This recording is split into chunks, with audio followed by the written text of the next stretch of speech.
ఈ తప్పిన కుమారుడి హిస్టరీలో తండ్రి పోయి వెతికినట్టు కనపడదు. ఇతని దగ్గర చాలామంది పనివారు ఉన్నారు, పనివాళ్ళని పంపించి వెతికించినట్లు కనపడలా. మీరు బైబిల్ చదవండి. వాస్తవానికి ఇతను ధనవంతుడు, ఇతని దగ్గర పనివారు ఉన్నారు. ఈయన కూడా, ఈ తండ్రి కానీ పెద్ద కుమారుడు కానీ తన దగ్గర ఉన్న పనివారు కానీ చిన్న కుమారుడు ఎక్కడ ఉన్నాడో అని చెప్పి వెతికిన సందర్భము ఈ బైబిల్లో రాయబడలేదు. కావాలని తప్పు చేయడానికి పోయిండు. మీకు ఇంకొక విషయం కూడా చెప్తా. అవ్వ ఆదాము పండు తినేటప్పుడు దేవుడికి తెలుసు. సాంసోను పాపం చేసేది దేవుడికి తెలుసు. దావీదు పాపం చేసేది దేవుడికి తెలుసు. గెహాజీ వెండి బంగారాలకు పరిగెత్తింది ఎలీషాకే తెలిసినప్పుడు దేవుడికి కూడా తెలుసు. తప్పు చేసే ప్రతి ఒక్కరూ దేవుడికి తెలుసు. బాప్తిసం తీసుకొని అన్నీ తెలిసిన నిన్ను, వాక్యం చెప్తున్న సేవకులమైన మమ్మల్ని చెయ్యండి అని వదిలేస్తాడు. ఎందుకంటే నీకు వాక్యము తెలిసి కూడా చేస్తున్నావు, నీకు బైబిల్ తెలిసి కూడా చేస్తున్నావు. బూతులు తిట్టకూడదని తెలుసు అయినా తిడుతున్నావు, దొంగతనం చేయకూడదని తెలుసు అయినా చేస్తున్నావు, అబద్ధం ఆడకూడదని తెలుసు అయినా ఆడుతున్నావు, సినిమాలు సీరియల్కు దూరంగా ఉండాలని తెలుసు అయినా చూస్తున్నావు. నువ్వు తప్పైన గొర్రెవి కాదు, నువ్వు తప్పైన కుమారుడివి. నీకు బుద్ధి రావాలి. బైబిల్ అదే చెప్తుంది, నీకు బుద్ధి రావాలి. ఇశ్రాయేలు ప్రజలు కూడా తప్పిపోయినప్పుడల్లా దేవుడు వాళ్ళకు బుద్ధి చెప్పే తీసుకొస్తాడు.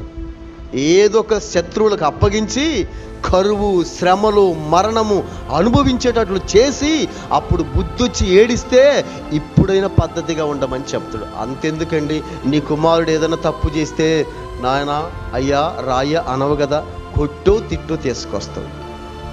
ఈ తప్పిన కుమారుడు కావాలని తప్పు చేస్తున్నవాడు. కొంతమంది ఉంటారు సంఘాల్లో, అన్ని తెలిసి కావాలని తప్పు చేసి మానుకునేవారు. దేవుని బిడ్డారా, పాపములో పడిపోయి కావాలని తప్పు చేసి పదే పదే తప్పు చేసి దేవుని దగ్గరకు రాకుండా ఉండేవాళ్ళు శరీర కోరికలను బట్టి. కొంతమంది వారికి ఉన్న సమస్యలో దేవుని వాక్యం ఎవరిస్తే, వాళ్ళ తప్పుల్ని ఖండిస్తే, వాళ్ళ తప్పుల్ని గద్దిస్తే అది వాళ్ళకు తగిలి దేవుని సేవకుని దగ్గరకు రాకుండా, మా ఇష్టం మేము రాం, ఆ సంఘం అంటే మాకు ఇష్టం లేదు, ఆ సేవకుడు అంటే మాకు ఇష్టం లేదు, మా గురించి చెప్తా ఉన్నాడు అని చెప్పి తప్పిపోయేవాళ్ళు.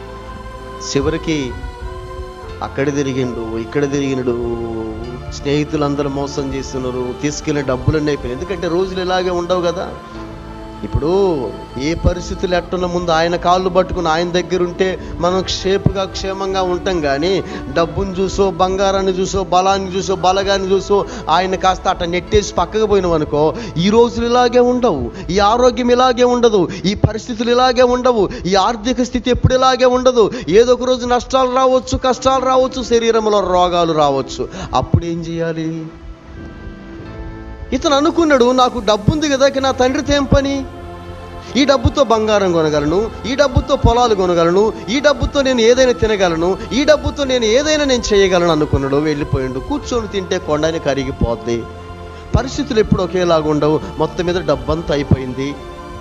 ఎవరి దగ్గరికి వెళ్ళాలి? స్నేహితులు విడిచిపెట్టి ఉండొచ్చు, డబ్బు లేదు కనుక. బంధువులు రానివ్వరు, తండ్రిని విడిచిపెట్టినాడు కనుక. ఇప్పుడు ఎవరి దగ్గరికి వెళ్ళాలి? ఒక పని చూసుకోవాలనుకున్నాడు. ఆ పని కూడా ఏం పని దొరికిందట? పందులు మేపే పని దొరికిందట. అక్కడ కొన్నాళ్ళు పందులు మేపుతాడు. పందుల యజమానుడు కూడా ఆహారానికి డబ్బులు ఇవ్వడు, ఆహారం పెట్టాడు. చివరికి పందులతో కలిసి పందుల పుట్టన తిందామనుకున్నాడు. బట్ అది కూడా పందులు తిన్నివ్వలేదు. చివరికి ఆలోచిస్తాడు, ఏం చేద్దామా ఆలోచిస్తాడు. ఎటు చూసిన మార్గం లేదు. ఇప్పుడు మరలా గుర్తొచ్చేది ఏంటంటే తండ్రి. ఇప్పుడు అనుకుంటాడు, ఇప్పుడు నేను తిరిగి నా తండ్రి వద్దకు వెళితేనే షేపుగా ఉంటా. తండ్రి వెతకలా, తండ్రి వెళ్ళలా, వెతికించలేదు కూడా. ఇప్పుడు తనకు బుద్ధి వచ్చింది. ఇప్పుడు తండ్రి విలువ ఏంటో తెలుసుకున్నాడు, లోకములో ఉన్నదేంటో తెలుసుకున్నాడు, తండ్రి దగ్గర ఉన్నదేంటో తెలుసుకున్నాడు. లోకములో ఉన్నదానికంటే నా తండ్రి దగ్గర ఉన్న విలువ గొప్పది. ఆయన దగ్గర నాకు నిత్యం ఆహారం ఉంది, ఆరోగ్యం ఉంది, క్షేమం ఉంది. ఈ శరీర సుఖాల కొరకు ఇంత భాగ్యాన్ని పోగొట్టుకున్నని ఏడ్చుకుంటూ తిరిగి వస్తాడు. నా తండ్రి దగ్గరికి వెళ్ళి నేను పశ్చాత్తాపడదాం అనుకున్నాడు. మార్గంలోనే పశ్చాత్తాపడతాడు, ఏడ్చుకుంటాడు. నా తండ్రి క్షమించడేమో, కుమారుడుగా కాదు కూలివాడుగా చేర్చుకున్న చాలనుకున్నాడు. కానీ తండ్రి కుమారుని చూసి పరుగు పరుగున వెళ్ళి మెడ మీద పడి ముద్దు పెట్టుకొని అతనికి విందు చేయించి క్రొత్త చెప్పులు, బంగారము, అతనికి కావలసిన ఆహారము తండ్రి ఇచ్చి మరలా సంతోషముతో కుమారుడి స్థానాన్ని అనుగ్రహించాడు.